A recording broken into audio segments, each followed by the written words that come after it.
Bikin chicken katsu cuma pakai 4 bahan, ini bisa jadi buat menu buka puasa atau buat food preparation untuk sahur.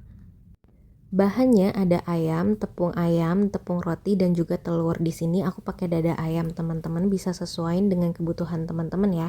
Pertama kita marinasi ayamnya dulu pakai bumbu ayam, air dan juga telur.